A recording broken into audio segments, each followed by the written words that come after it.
여러분, 안녕하세요. 오늘 이렇게 제 이야기를 들어주실 시간을 내주셔서 정말 감사해요. 혹시 이 영상이 도움이 되신다면 구독 버튼을 꼭 눌러주시고 좋아요와 알림 설정까지 부탁드릴게요. 여러분의 작은 응원 하나하나가 저와 비슷한 상황에 계신 분들께 큰 힘이 되니까요. 그럼 이제 제 이야기를 시작해 볼게요. 저는 올해 70이 된 박명자라고 해요. 부산에서 태어나 평생을 이곳에서 살아왔죠. 남편 이종수 씨와는 45년을 함께 살았어요. 그분은 10년 전에 먼저 하늘나라로 가셨어요. 암이었어요. 투병 기간 3년 동안 병원과 집을 오가며 간호하던 시간들이 아직도 생생해요. 아들 민석이는 제 유일한 자식이에요. 어렸을 때부터 착하고 효성이 깊은 아이였죠. 어쩌면 그래서 더 문제가 됐을지도 몰라요. 너무 착한 아들이라 어머니인 저에게 솔직하지 못했으니까요. 민석이가 35살 되던 해 겨울 결혼한다는 소식을 전해왔어요. 상대는 직장에서 만난 이은진이라는 여자였어요. 첫 만남은 청담동의 어느 카페에서 이뤄졌어요. 은진이는 보기에도 세련되고 똑똑해 보이는 여자였어요. 명문대를 나왔고 외국계 기업에서 일한다고 했죠. 겉으로는 밝게 웃으며 저를 대했지만 그 미소 뒤에 무언가 차가운 게 느껴졌어요. 제가 너무 예민했던 걸까요?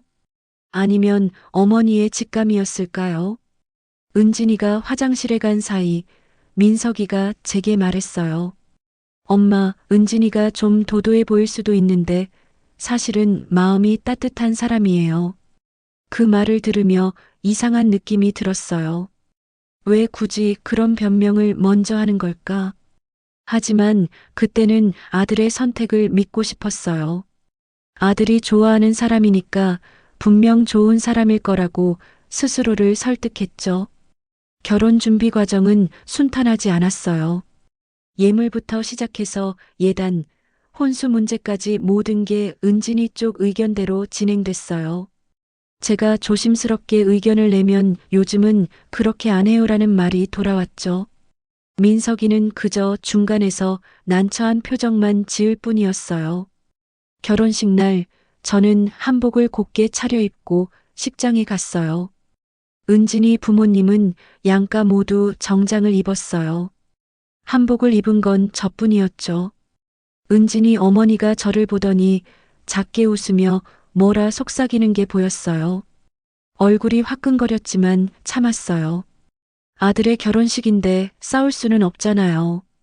예식이 시작되고 신부가 입장했어요. 은진이는 정말 아름다웠어요.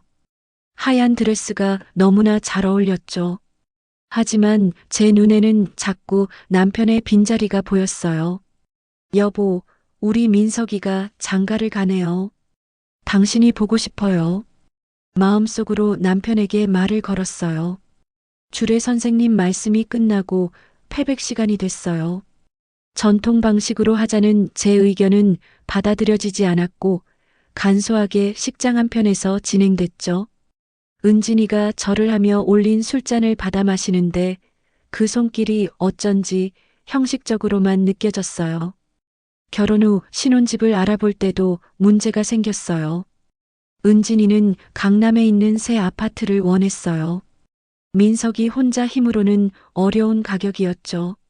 제가 가진 돈을 보태줘야 했어요.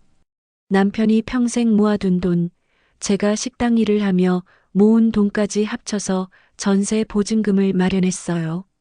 그런데 은진이는 고마워하기는커녕 당연하다는 듯이 받았어요. 지금 시대에 시부모가 도와주는 게 보통이잖아요. 민석이 오빠 혼자서는 어렵고요. 그 말을 들으며 가슴이 철렁했어요. 도와준 게 아니라 해줘야 하는 의무로 생각하는 거였어요. 신혼집 이사를 도우러 갔을 때였어요. 짐을 정리하며 이것저것 놓을 자리를 생각하고 있는데 은진이가 다가왔어요. 어머니, 저희끼리 할게요. 어머니는 집에 가서 쉬세요. 부드럽게 말했지만 그 속에 담긴 의미는 명확했어요. 나가달라는 거였죠. 민석이는 미안하다는 눈빛으로 저를 봤지만 아무 말도 하지 않았어요. 저는 그저 웃으며 그래, 너희끼리 예쁘게 꾸며라 하고 집으로 돌아왔어요. 버스를 타고 집에 오는 내내 눈물이 흘렀어요. 남편이 없는 빈집에 혼자 들어서니 더 외로움이 밀려왔죠. 처음 몇 달은 그래도 괜찮았어요. 일주일에 한 번 정도는 민석이가 찾아왔고 전화도 자주 했어요. 은진이도 가끔은 같이 왔죠. 하지만 그게 다였어요. 제가 신혼집에 찾아가고 싶어도 눈치가 보여서 선뜻가지 못했어요. 그러던 어느 날 은진이가 임신했다는 소식이 들려왔어요. 기쁨과 동시에 불안함도 밀려왔어요. 이제 제 역할이 더 필요해질 텐데 과연 잘할 수 있을까? 아니, 은진이가 제 도움을 받아줄까 하는 걱정이 앞섰죠. 임신 초기부터 은진이는 입덧이 심했어요. 민석이가 전화로 엄마 은진이가 아무것도 못 먹어요. 어떻게 하면 좋을까요? 하고 물었어요. 저는 당장 달려갔어요. 미역국도 끓이고 입맛에 맞을 만한 반찬도 여러 가지 만들어 갔죠. 하지만 은진이의 반응은 차가웠어요. 어머니, 요즘은 미역국이 좋지 않대요. 인터넷에서 찾아봤는데 요오드가 많아서 안 좋다고 하더라고요. 제가 평생 믿어왔던 지혜가 한순간에 부정당하는 기분이었어요. 그래도 참았어요. 시대가 바뀌었으니 방법도 바뀌는 게 당연하다고 스스로를 달랬죠. 하지만 그게 시작이었어요. 앞으로 더 많은 것들이 부정당할 거라는 걸 그때는 몰랐어요. 은진이의 임신이 중기로 접어들면서 배가 많이 불러왔어요. 제가 먹고 싶은 거 있으면 말해라. 내가 만들어줄게 하고 말했지만 은진이는 항상 괜찮아요. 배달시켜 먹으면 돼요. 라고만 했어요. 제 정성을 원하지 않는 게 분명했죠. 민석이는 회사 일이 바빠서 자주 늦게 귀가했어요. 은진이 혼자 있을 때가 많았죠. 제가 저녁이라도 가서 함께 있어줄까 했지만 은진이는 괜찮아요. 저 혼자 있는 게 편해요. 라고 거절했어요. 그 말이 얼마나 마음 아팠는지 몰라요. 출산 예정일이 다가왔어요. 민석이가 전화로 엄마 은진이가 출산하면 한 달 정도 와서 도와주실 수 있어요. 하고 물었어요. 물론이지, 당연히 가야지 하고 대답했어요. 드디어 제 도움이 필요한 때가 온 거예요. 출산 당일 병원으로 달려갔어요. 은진이는 진통이 심했지만 저를 보고도 특별한 반응이 없었어요. 오히려 친정 어머니가 오자 표정이 환해지더라고요. 엄마 왔어요. 저 너무 아파요. 은진이가 친정 어머니에게 매달리는 모습을 보며 저는 문 밖으로 나왔어요. 몇 시간 후 손자가 태어났어요. 3kg 800g의 건강한 남자아이였죠. 준호라는 이름을 지었어요. 아기를 처음 안아봤을 때 눈물이 났어요. 할머니가 됐구나. 내가 이제 할머니야. 마음속으로 남편에게 말했어요. 하지만 그 감동도 잠시 산후조리원에 대한 얘기를 듣고 또 한 번 마음이 무너졌어요. 은진이는 산후조리원에 가기로 결정했어요. 제가 집에서 조리해 줄 수 있다고 했지만 은진이는 단호했어요. 요즘은 다 산후조리원 가요. 전문가들이 있으니까 더 안전하고요. 민석이도 은진이 편을 들었어요. 엄마, 은진이가 원하는 대로 해주는 게 좋을 것 같아요. 산후조리원 비용도 만만치 않은데 또 돈을 써야 하는 거였죠. 하지만 입 밖으로 내지 못했어요. 그랬다가는 돈 때문에 그런다는 소리 들을까봐. 2주 후 은진이가 산후조리원에서 나와 집으로 왔어요. 약속대로 저도 신혼집으로 갔어요. 작은 가방 하나에 옷가지를 챙겨서 말이에요. 게스트룸이 있으니까 거기서 지내면 되겠다 싶었죠. 하지만 그 방은 이미 은진이 물건으로 가득했어요. 화장품, 옷, 잡동사니들로 넘쳐났죠. 어머니, 여기 자리가 좁네요. 제가 좀 정리할게요. 은진이가 건성으로 말했지만 정리는 되지 않았어요. 결국 저는 그 좁은 공간에서 생활해야 했어요. 아침 6시면 일어나서 준호에게 젖을 물리는 은진이를 도왔어요. 기저귀를 갈고 트림을 시키고 밤새 쌓인 빨래를 했어요. 식사 준비는 기본이었죠. 은진이가 좋아할 만한 음식을 만들려고 애썼지만 반응은 항상 똑같았어요. 어머니, 이거 좀 짜요. 요즘은 싱겁게 먹어야 해요. 몸무게 관리해야 하니까요. 제가 정성껏 끓인 미역국도 정갈하게 만든 나물 반찬도 그저 그런 취급을 받았어요. 나중엔 아예 배달 음식을 시켜 먹는 날이 더 많아졌죠. 준호를 돌보는 방식에 대해서도 매번 지적이 들어왔어요. 어머니, 아기 목 그렇게 잡으면 안 돼요. 책에 보니까 이렇게 해야 한대요. 어머니, 아기한테 그런 옷 입히면 너무 더워요. 요즘은 실내 온도 맞춰서 얇게 입히래요. 제가 민석이를 키우며 터득한 모든 경험이 무용지물이 됐어요. 은진이에게는 육아, 책과 인터넷 정보가 절대적인 진리였으니까요. 제 경험은 그저 구시대적인 방법일 뿐이었죠. 그렇게 한 달이 지나갈 무렵 몸도 마음도 지쳐갔어요. 밤에 준호가 울면 제가 먼저 일어나 달랬어요. 은진이가 쉬어야 한다고 생각했으니까요. 하지만 아침이 되면 은진이는 개운한 얼굴로 일어나 감사하다는 말, 한마디 없이 당연하다는 듯 준호를 받아 안았어요. 어느 날은 정말 힘들어서 민석이에게 말했어요. 민석아, 엄마가 좀 피곤하구나. 그랬더니 민석이가 뭐라고 했는지 아세요? 엄마, 조금만 더 참아주세요.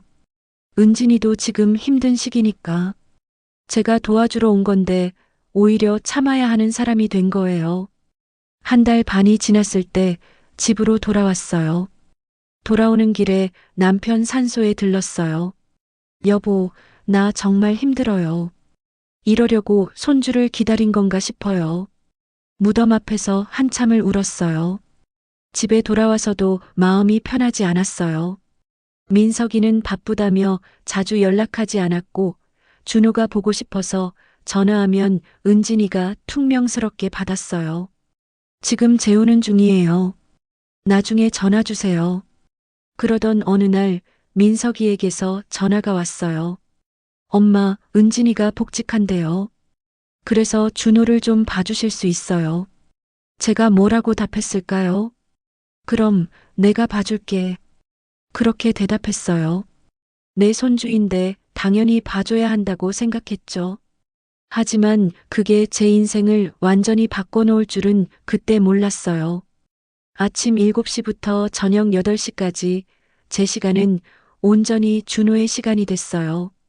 은진이는 준호를 맡기면서 빼곡한 스케줄표를 내밀었어요.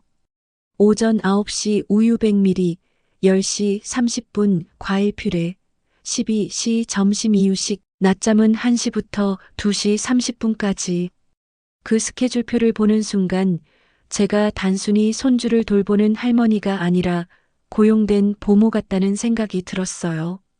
준호를 돌보기 시작한 지 석 달이 지났어요. 처음엔 손주와 보내는 시간이 행복했어요. 작은 손으로 제 손가락을 꼭 쥐는 모습, 우유를 먹고 환하게 웃는 얼굴을 보면 모든 피로가 사라지는 것 같았죠.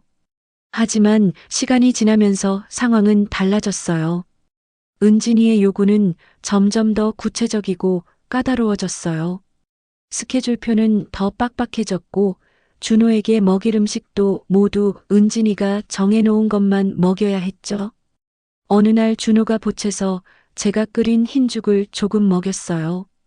그날 저녁 은진이가 돌아와서는 냉장고를 뒤지더니 소리쳤어요. 어머니, 제가 준비해둔 유기농 이유식 왜 안 먹였어요? 준호 얼굴에 뭐 묻어 있던데 혹시 다른 거 먹였어요? 저는 당황해서 변명했어요. 은진아, 준호가 너무 울어서 내가 죽을 조금. 말을 채 끝내기도 전에 은진이가 끊어버렸어요. 어머니, 제가 몇 번을 말씀드렸어요. 준호한테는 제가 정해놓은 것만 먹이라고요. 알레르기 때문에 조심해야 한다니까요. 그날 밤 민석이가 전화했어요. 엄마, 은진이 말 좀 들어주세요. 은진이도 걱정돼서 그러는 거예요. 제 아들마저 며느리 편만 드는 게 너무 서러웠어요. 그래, 알았어. 내가 잘못했어. 그렇게 대답하고 전화를 끊었죠. 다음 날부터 더 조심했어요. 은진이가 정해놓은 대로만 했어요. 하지만 그걸로 충분하지 않았어요. 집안일까지 제 몫이 됐거든요. 빨래, 청소, 설거지 모든 게 제 일이었죠. 어느 날 허리가 너무 아파서 청소를 대충 했어요. 구석구석까지 다 닦지 못했죠. 그날 은진이가 돌아와서는 허리를 굽혀 바닥을 손으로 쓸어보더니 말했어요. 어머니, 청소 대충 하신 거 아니에요. 준호가 바닥에서 노니까 깨끗하게 해주셔야죠. 변명도 못했어요. 허리가 아프다고 말하면 그럼 관두라고 할까봐 두려웠어요. 준호를 못 보게 될까봐 무서웠죠. 그래서 그냥 참았어요.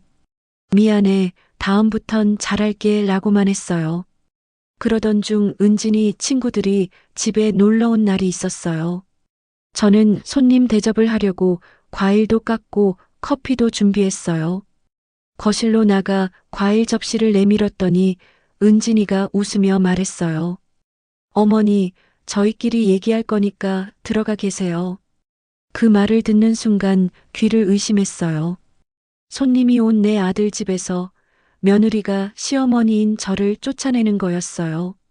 그래, 너희끼리 편하게 얘기해라. 웃으며 말했지만 방으로 들어가자마자 눈물이 쏟아졌어요. 방에 앉아서 귀를 기울이니 은진이와 친구들의 대화가 들렸어요. 시어머니랑 사는 거 진짜 힘들지 않아? 아니야, 괜찮아. 육아는 도와주니까. 그래도 답답하긴 하겠다. 뭐, 참을 만해.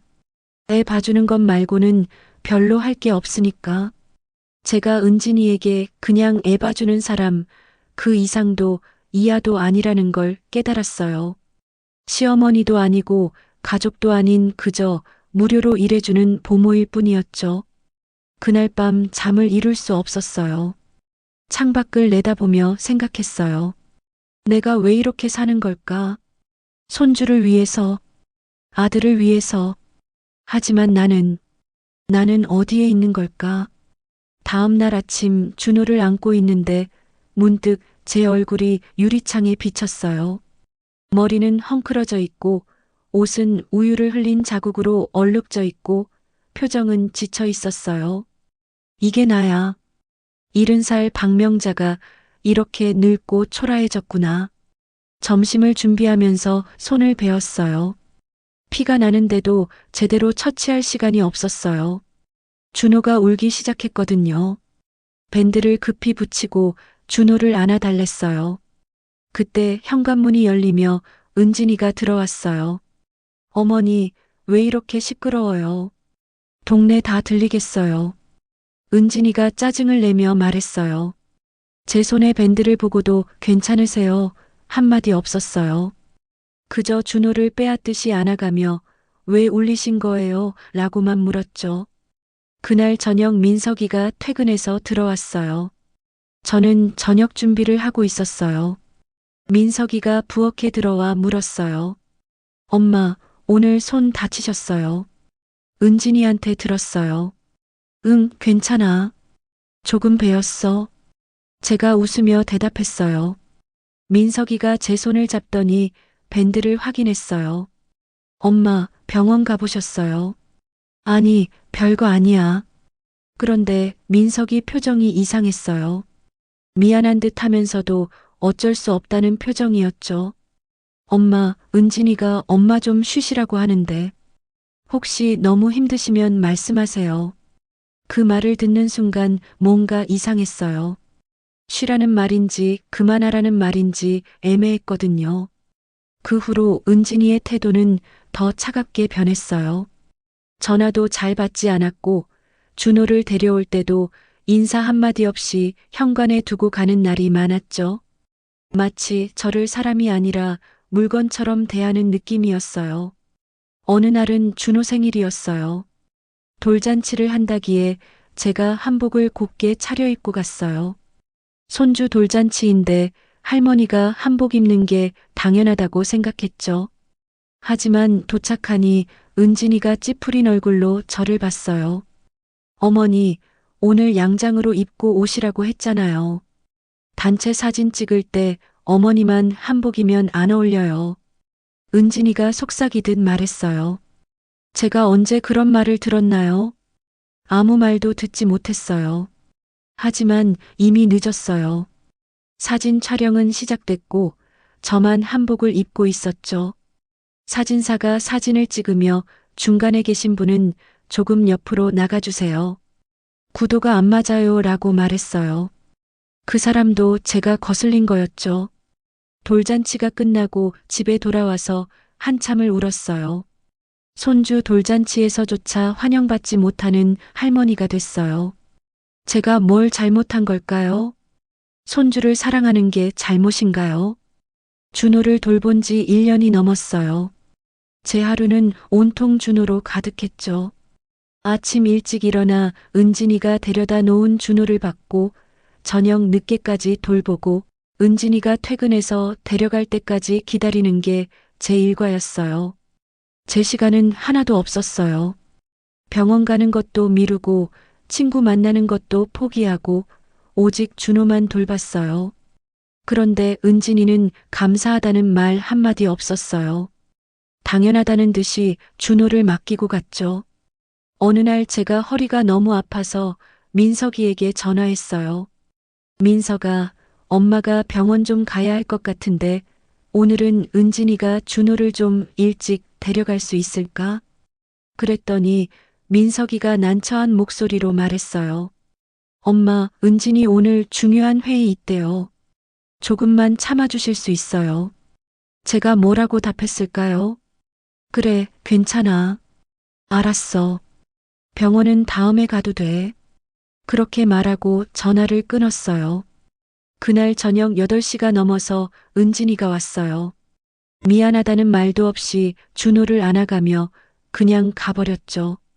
저는 소파에 주저앉아 움직일 수가 없었어요. 허리가 너무 아파서 일어나지도 못했어요. 다음 날도 그 다음 날도 똑같았어요. 제 몸 상태는 아무도 신경 쓰지 않았어요. 은진이는 제가 당연히 준호를 봐줄 거라고 생각했고 민석이는 그저 중간에서 난처해야 할 뿐이었죠. 그러던 어느 날 제가 감기에 걸렸어요. 열도 나고 기침도 심하게 나왔어요. 그래도 준호는 봐야 했어요.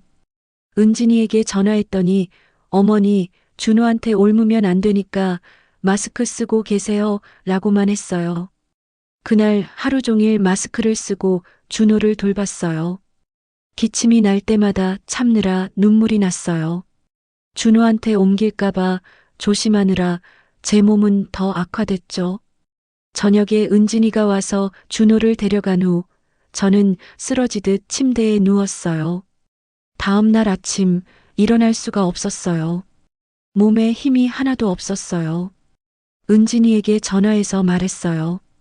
은진아, 미안한데 오늘은 내가 준호를 못 볼 것 같아. 몸이 너무 안 좋아서. 은진이의 대답이 뭐였는지 아세요? 어머니, 저 오늘 정말 중요한 프레젠테이션 있어요. 어떡해요? 친정엄마는 해외여행 중이고 정말 곤란한데 걱정하는 건 제 건강이 아니라 준호를 누가 볼 것인가였어요. 결국 그날도 준호를 봤어요. 제가 병원에 가지 못하고 약도 먹지 못하고 준호를 돌봤어요. 그날 저녁 민석이가 와서 엄마 괜찮으세요? 라고 물었지만 진심이 담기지 않은 말이었어요. 그로부터 일주일 후 결정적인 사건이 터졌어요. 제가 준호에게 제가 만든 호박죽을 먹였어요. 은진이가 준비해둔 이유식이 떨어져서였죠. 그날 저녁 은진이가 와서는 냉장고를 확인하더니 소리를 질렀어요. 어머니, 이유식이 왜 그대로 있어요? 준호 오늘 뭐 먹였어요?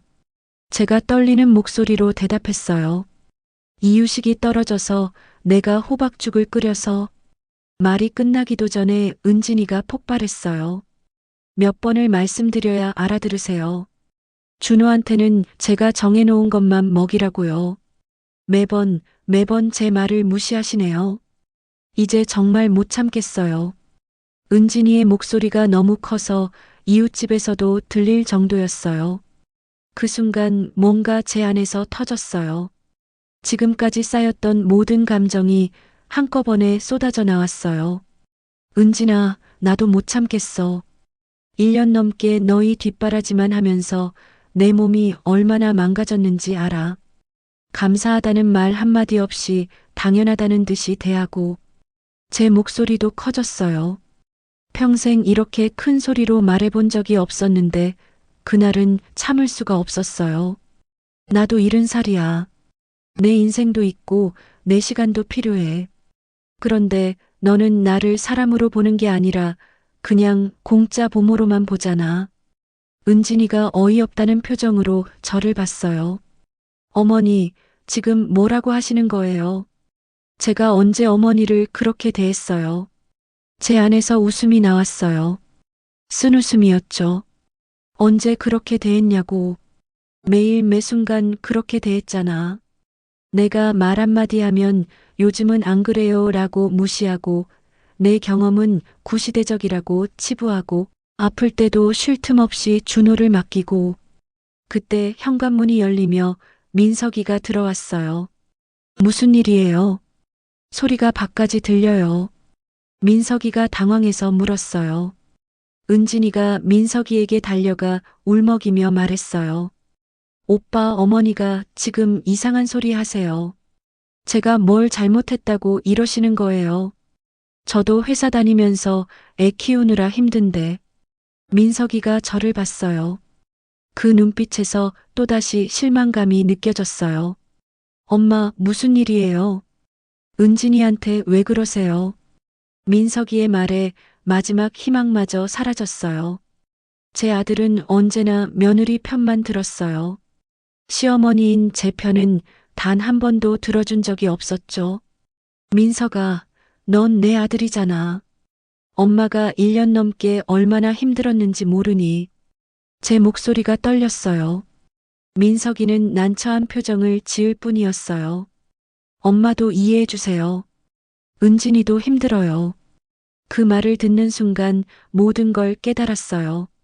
이 집에서 제 자리는 없다는 것을, 제가 아무리 애써도 인정받지 못한다는 것을, 더 이상 여기 있어봤자 소용없다는 것을 말이에요. 알았어. 이제 안 봐줄게. 제가 짐을 싸서 나갈 테니까 앞으로는 알아서 해. 제가 말하고 일어섰어요. 민석이가 당황해서 엄마 그게 무슨 말이에요? 라고 물었지만 대답하지 않았어요. 방으로 들어가 가방에 옷을 챙겼어요. 손이 떨렸지만 멈출 수 없었어요. 더 이상 이곳에 있으면 제가 완전히 무너질 것 같았어요. 가방을 들고 현관으로 나왔더니 민석이가 막아섰어요. 엄마, 진정하세요. 얘기를 해봐요. 하지만 저는 고개를 저었어요. 이제 더 이상 얘기할 게 없어. 나도 내 인생을 살고 싶어. 그렇게 말하고 집을 나왔어요. 계단을 내려가는데 뒤에서 민석이가 엄마하고 불렀지만 돌아보지 않았어요. 집으로 돌아왔어요. 아니, 그곳이 정말 집인가 싶었어요. 아무도 없는 빈집, 남편이 떠나고 나서 더 크게만 느껴지는 공간. 현관문을 열고 들어서니 쓸쓸함이 밀려왔어요.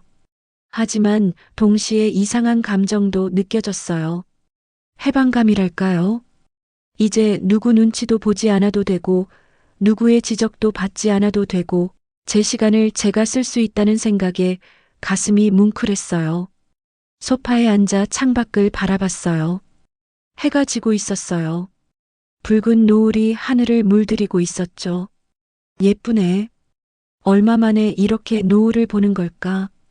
1년 넘게 준호만 돌보느라 이런 것조차 볼 여유가 없었어요. 그날 밤 침대에 누웠는데 잠이 오지 않았어요. 준호 생각이 났어요. 지금쯤 재우고 있을 시간인데 은진이가 잘 재울 수 있을까? 괜히 울고 있진 않을까? 걱정이 됐어요. 하지만 곧 생각을 고쳐먹었어요. 이제 그건 제가 신경 쓸 일이 아니에요. 은진이가 엄마니까 알아서 할 거예요. 저는 이제 제 삶을 살아야 해요. 그렇게 스스로에게 다짐했어요. 다음 날 아침 오랜만에 여유롭게 일어났어요. 시계를 보니 9시였어요. 평소 같으면 벌써 준호 우유를 먹이고 기저귀를 갈고 있을 시간인데 이상하게 허전했어요. 천천히 아침을 먹고 집안을 돌아봤어요. 정리가 안 된 곳이 많았어요. 1년 넘게 제 집을 제대로 돌보지 못했거든요. 오늘부터 하나씩 정리해야겠어요. 제 공간을 제대로 만들어야겠어요. 청소를 하다가 남편 사진을 발견했어요. 결혼 30주년 때 찍은 사진이었죠. 여보, 나 잘하고 있는 거 맞죠? 제가 너무 이기적인 건 아니죠? 사진 속 남편에게 물었어요. 오후에 민석이에게서 전화가 왔어요. 받지 않았어요. 아직은 아들과 얘기할 마음의 준비가 되지 않았거든요. 문자가 왔어요. 엄마, 죄송해요. 한번 얘기해요. 읽고 답장하지 않았어요. 며칠이 지났어요. 집 정리를 하면서 그동안 미뤄뒀던 일들을 하나씩 했어요. 병원도 가고, 오래된 옷도 버리고, 창문도 닫고, 움직일수록 몸은 힘들었지만 마음은 가벼워졌어요. 일주일쯤 지났을까요? 민석이가 찾아왔어요. 초인종을 누르길래 문을 열어줬어요. 민석이는 수척해 보였어요. 엄마 안 받으셔서 그냥 왔어요. 들어오렴. 제가 말했어요. 거실에 마주 앉았어요. 한참 침묵이 흘렀죠. 민석이가 먼저 입을 열었어요. 엄마, 죄송해요. 제가 엄마 마음을 몰라줬어요. 그동안 너무 힘드셨죠? 저는 고개를 끄덕였어요. 힘들었어. 정말 힘들었어. 하지만 더 힘들었던 건 내 아들마저 내 편이 되어주지 않았다는 거야. 제 목소리가 떨렸어요. 민석이의 눈이 붉어졌어요. 엄마, 정말 죄송해요. 은진이 말만 듣고 엄마 입장은 생각 못했어요. 그런데 엄마, 은진이도 정말 힘들어해요. 민석이 말에 저는 웃음이 나왔어요. 은진이도 힘들어. 나도 알아. 하지만 민석아, 엄마는 아무도 돌봐주지 않았어. 제 눈에서 눈물이 흘렀어요. 1년 낸 동안 아플 때도 힘들 때도 아무도 나를 걱정해주지 않았어. 민석이가 제 손을 잡았어요. 엄마, 다시 돌아와 주세요. 제가 잘할게요. 은진이한테도 잘 말할게요. 하지만 저는 고개를 저었어요. 안 돼. 민석아, 엄마는 이제 엄마 삶을 살고 싶어. 민석이가 놀란 표정을 지었어요. 엄마, 그게 무슨 말씀이세요? 70년을 남을 위해 살았어. 너희 아버지 위해, 너 위해, 준호 위해. 이제는 나를 위해 살고 싶어? 너무 늦었나? 아니에요. 늦지 않았어요. 민석이가 대답했지만 목소리가 떨렸어요. 그럼 준호는 어떡해요? 엄마가 안 봐주시면. 제가 단호하게 말했어요. 그건 너희가 알아서 해야지. 엄마에게 의무가 아니야. 민석이는 한참 동안 말이 없었어요. 그러더니 조심스럽게 물었어요. 그럼 엄마는 이제 뭐 하실 거예요? 저는 웃으며 대답했어요. 모르겠어. 하지만 하고 싶은 게 많아. 그동안 못 해본 것들 다 해보려고. 민석이가 돌아간 후 저는 오래 생각했어요. 내가 정말 하고 싶은 게 뭘까? 그동안 너무 바빠서 생각해 본 적도 없었어요. 이제부터 천천히 찾아봐야겠어요. 다음 날 동네 문화센터에 갔어요. 프로그램 안내서를 받아봤더니 정말 다양한 수업이 있었어요. 요가, 수채화, 서예, 영어회화, 스마트폰 활용 등등. 제 눈에 도자기 수업이 들어왔어요. 도자기라 해본 적은 없지만 왠지 끌렸어요. 흙을 만지면서 뭔가를 만들어내는 게 재미있을 것 같았어요. 등록했어요. 다음 주 화요일부터 시작이래요. 집으로 돌아오는 길에 가슴이 두근거렸어요. 새로운 걸 시작한다는 설렘이었어요. 언제 이런 기분을 느껴봤던가요? 아마 결혼 전이었을 거예요. 그때 이후로는 항상 누군가를 위한 삶만 살았으니까요. 화요일 아침 도자기 수업에 갔어요. 교실에 들어서니 비슷한 나이대의 분들이 앉아 계셨어요. 다들 화기애애하게 이야기를 나누고 있었죠. 저는 조용히 한쪽 자리에 앉았어요. 선생님이 오시더니 밝게 웃으며 인사를 하셨어요. 오늘 새로 오신 분이 계시네요. 자기소개 부탁드려요. 제가 떨리는 목소리로 말했어요. 박명자라고 합니다. 잘 부탁드려요. 수업이 시작됐어요. 물레에 앉아 흙을 만지기 시작했는데 생각보다 어려웠어요. 손에 힘을 주니까 모양이 찌그러지고 빼니까 쓰러지고 몇 번이나 실패했어요. 선생님이 다가와 제 손을 잡아주셨어요. 너무 힘주지 마세요. 흙이 스스로 형태를 잡을 수 있게 도와주기만 하시면 돼요. 그 말을 듣고 힘을 빼니 신기하게도 모양이 잡히기 시작했어요. 1시간의 수업이 끝났을 때 작지만 제 손으로 만든 그릇이 있었어요. 투박하고 어설펐지만 제가 만든 거였어요. 뿌듯함이 밀려왔어요. 내가 이런 걸 할 수 있구나. 수업이 끝나고 옆자리에 앉으셨던 분이 말을 걸어왔어요. 처음이신데 잘 만드셨네요. 저는 최경이라고 해요. 저도 박명자예요. 반갑습니다. 우리는 자연스럽게 이야기를 나누게 됐어요. 경희 씨도 저와 비슷한 나이였고 남편을 먼저 떠나보낸 사람이었어요. 자식들이 있지만 따로 살고 계신데요. 외롭지 않으세요? 하고 물었더니 경희 씨가 웃으며 대답했어요. 처음엔 외로웠죠. 하지만 이렇게 나와서 새로운 걸 배우고 사람들 만나니까 오히려 좋아요. 자식들한테 의지하며 사는 것보다 제 삶을 사는 게 더 행복하더라고요. 그 말이 제 마음에 깊이 와닿았어요.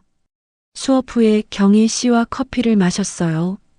경희 씨는 문화센터에서 다른 수업도 듣고 여행 동호회에도 가입했다고 했어요. 다음 달에는 경주로 2박 3일 여행을 간대요.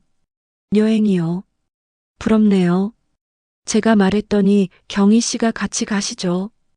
회원 모집 중인데 같이 가요. 그 제안에 잠깐 망설였어요. 내가 여행을 가도 될까? 하지만 곧 생각을 바꿨어요. 왜 안 돼?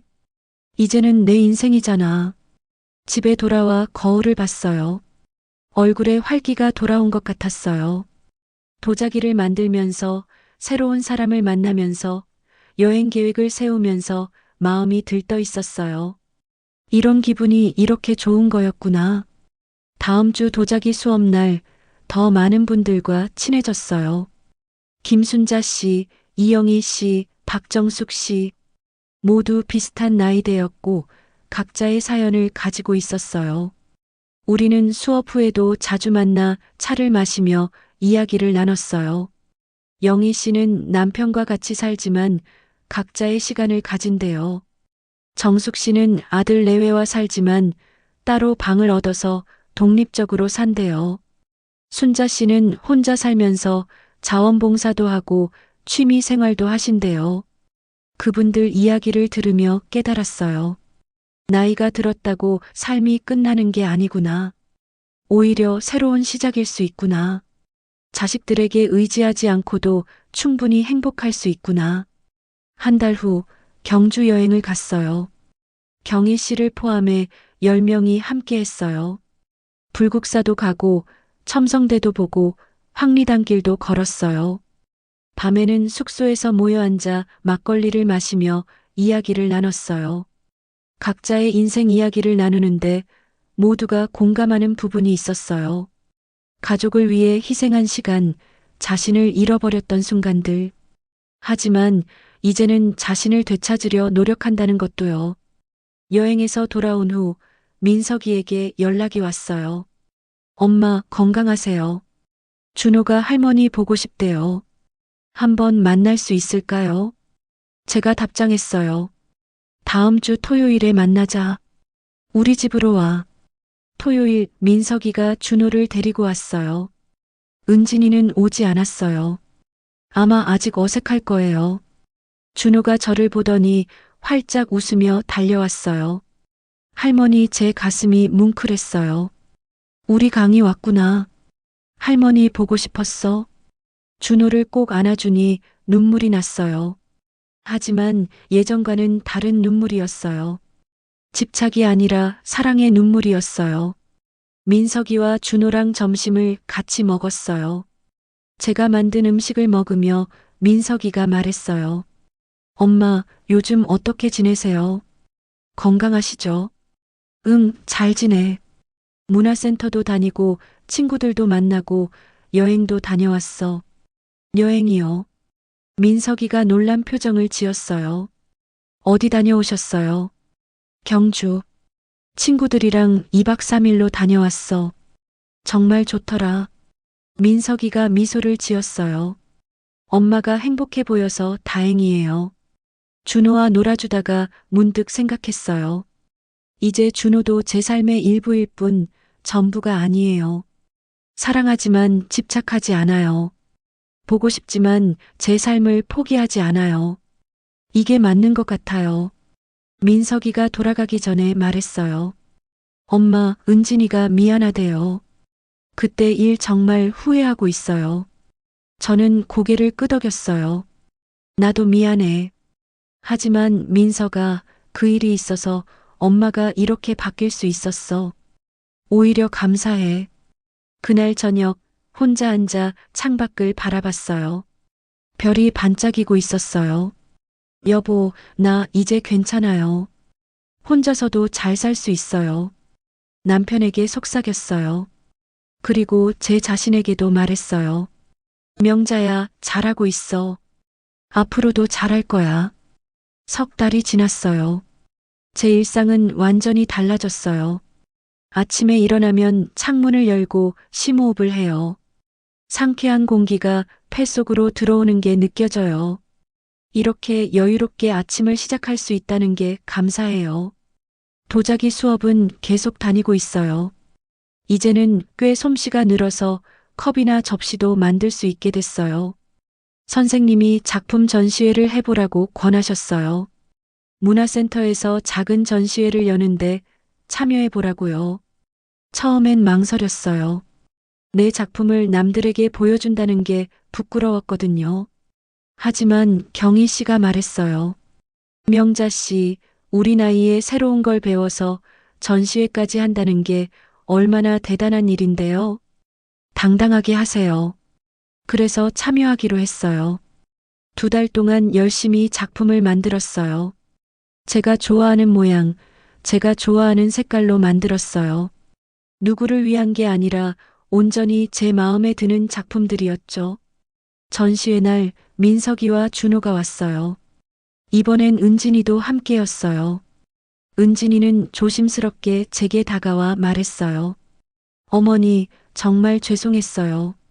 그동안 너무 못되게 굴었어요. 저는 은진이 손을 잡았어요. 괜찮아. 이제 다 지난 일이야. 그 일이 있었기에 내가 이렇게 변할 수 있었어.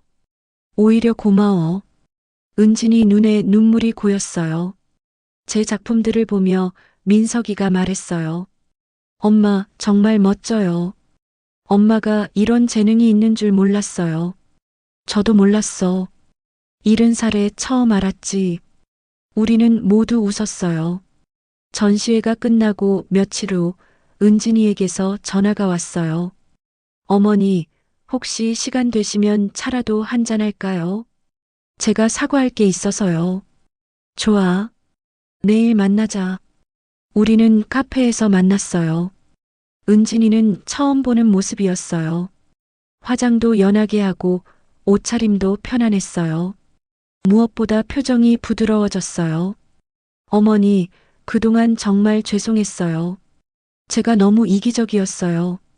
은진이가 자신의 이야기를 꺼냈어요. 회사에서 받는 스트레스, 육아에 대한 불안감, 완벽한 엄마가 되어야 한다는 강박, 그런 것들이 쌓여서 주변 사람들에게 상처를 줬다고요. 특히 어머니께. 어머니는 저를 도와주시려고 했는데 저는 그걸 간섭으로만 받아들였어요. 제 방식만 고집하면서 어머니 경험은 무시했죠. 정말 미안해요. 은진이가 진심으로 사과했어요. 나도 미안해. 내가 너무 나서려고 했나 봐. 요즘 육아 방식을 이해하려고 노력하지 않았던 것 같아. 제가 말했어요. 은진이가 고개를 저었어요. 아니에요. 어머니는 잘못하신 게 없어요. 제가 어머니 마음을 헤아리지 못했어요. 준호를 봐주시는 것도 당연하게 여겼고, 이제야 깨달았어요. 어머니도 어머니만의 삶이 있다는 걸요. 우리는 한참을 이야기했어요. 서로에 대한 오해, 서로가 가진 어려움, 앞으로 어떻게 관계를 만들어갈지에 대해서요. 그리고 합의했어요. 서로의 삶을 존중하되 가족으로서 연결되어 있다는 것을요. 그 후로 관계가 많이 좋아졌어요. 은진이는 더 이상 제게 준호를 맡기지 않았어요. 대신 가끔 제가 보고 싶을 때 연락하면 기꺼이 만나게 해줬어요. 그게 훨씬 좋았어요. 의무가 아니라 즐거움으로 손주를 만나니까요. 여름이 왔어요. 경희 씨가 제주도 여행을 제안했어요. 이번엔 4박 5일로 좀 길게 가자고요. 저는 흔쾌히 응했어요. 제주도는 신혼여행 때 남편이랑 간 이후 처음이었어요. 제주도에서 바다를 보며 생각했어요. 인생이 참 신기해요. 70살에 이렇게 자유롭고 행복할 줄 몰랐어요. 남편 없이, 자식 걱정 없이, 오직 나를 위해 사는 시간이 이렇게 소중할 줄 몰랐어요. 물론 가끔은 외로워요. 혼자 밥을 먹을 때, 혼자 잠들 때. 하지만 그 외로움보다 자유로움이 더 커요. 누군가의 시어머니, 누군가의 엄마가 아니라 방명자로 사는 게 이렇게 좋을 줄 몰랐어요. 가을이 왔어요. 문화센터에서 영어 회화 수업을 시작했어요. 젊었을 때 배우고 싶었지만 형편이 안 돼서 못 배웠던 거예요. 이제라도 배우니 좋아요. 나중에 해외여행도 가보고 싶어요. 어느 날 도자기 선생님이 제안하셨어요. 명자 씨, 재능 기부 어떠세요? 요양원에 가서 어르신들과 함께 간단한 도자기 만들기를 하는 건데요. 저는 바로 동의했어요. 제가 받은 행복을 나누고 싶었어요. 요양원에서 어르신들과 함께 흙을 만지며 이야기를 나눴어요. 그분들도 저처럼 가족에게 소외되고 자신의 삶을 잃어버린 분들이 많았어요. 제 이야기를 들으며 공감하시고 용기를 얻으신대요. 겨울이 왔어요. 크리스마스 즈음 민석이네 가족이 제 집에 왔어요. 이번엔 제가 초대했어요. 함께 저녁을 먹으며 담소를 나눴어요. 예전처럼 긴장하지 않았어요.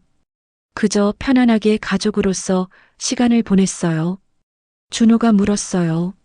할머니 혼자 안 외로워요. 저는 웃으며 대답했어요. 가끔은 외롭지. 하지만 할머니는 지금 정말 행복해. 친구들도 있고 배울 것도 많고 할 일도 많거든. 민석이가 조심스럽게 물었어요. 엄마, 다시 같이 살 생각은 없으세요? 저는 고개를 저었어요. 아니, 이대로가 좋아. 너희는 너희 가족끼리, 나는 나대로. 이게 모두에게 좋은 것 같아. 은진이가 말했어요. 어머니, 필요하신 거 있으면 언제든 말씀하세요. 제가 웃으며 대답했어요. 고마워. 하지만 난 혼자서도 잘 지낼 수 있어. 걱정 마. 그들이 돌아간 후 저는 창가에 앉아 차를 마셨어요. 눈이 내리고 있었어요. 하얀 눈송이가 조용히 내려앉는 모습이 아름다웠어요. 여보, 나 이제 진짜 괜찮아요. 행복해요. 1년이 지났어요. 제 삶은 완전히 달라졌어요. 도자기 수업은 물론이고 영어 회화, 요가, 봉사활동까지 바쁜 나날을 보내고 있어요. 친구들도 많아졌고 여행도 자주 가요. 무엇보다 제 자신에게 집중할 수 있게 됐어요. 남의 눈치를 보지 않고 제가 하고 싶은 대로 살아요. 71살에 찾은 제 인생이에요. 늦었지만 그래서 더 소중해요. 가끔 비슷한 상황에 있는 분들을 만나요.